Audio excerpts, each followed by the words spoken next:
Good afternoon, Mr. Keith. Welcome to the Kingdom of Bahrain. I am from the Daily Tribune. It's a daily newspaper from the Kingdom of Bahrain. Yes. So now on the Clean Network, there's way over 40 nations that are on that. There's well over 60 of the world's biggest telcos. And then there's companies like Oracle, HP, Reliance Jio, Telefonica, NEC, Fujitsu. And the important thing for these companies is if they're going to expand abroad or if they're going to go into a nation, a new country, they want to be able to go in an environment where they have trusted 5G and trusted cybersecurity. So this need is not going to go away.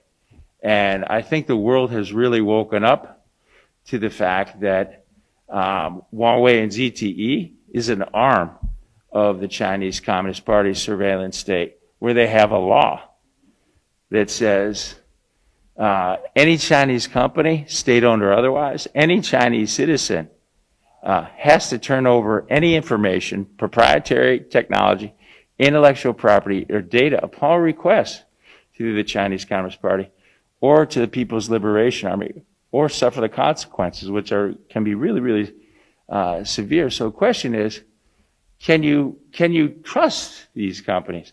And what you're seeing citizens of the world waking up to the truth about, I call it the three C's doctrine of concealment, co-option, and coercion.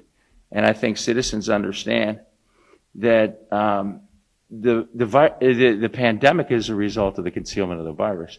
And the citizens have seen the co-option of Hong Kong has eviscerated its citizens' freedoms. And they can see the coercion in Xinjiang results in some of the worst human rights abuse. And they don't like it. And what that's done is it's given the political will to government leaders and to CEOs all over the world to stand up to that China blade. And in the United States, that issue is the biggest unifying bipartisan issue of our time.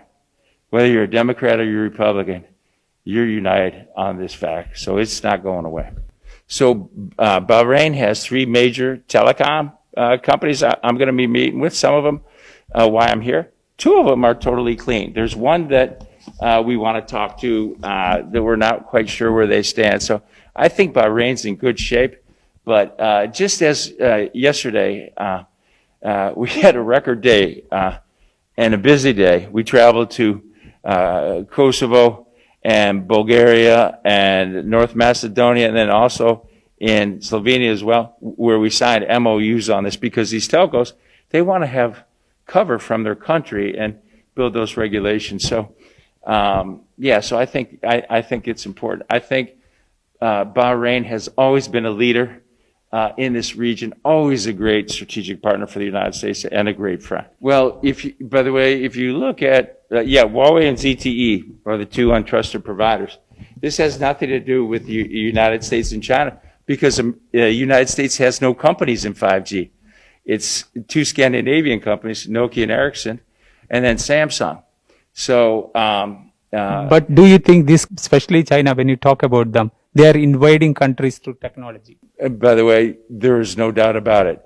So I spent 30 years in Silicon Valley. I built two $40 billion companies, and I've had my intellectual property stolen.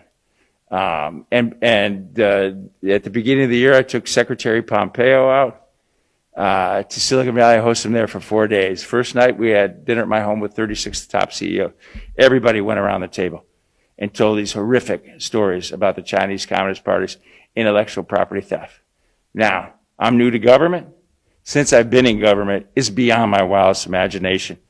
Not only how much theft there is, and it's across the board, from the research institutes, from companies, from the military, from our partners, and that's what they do.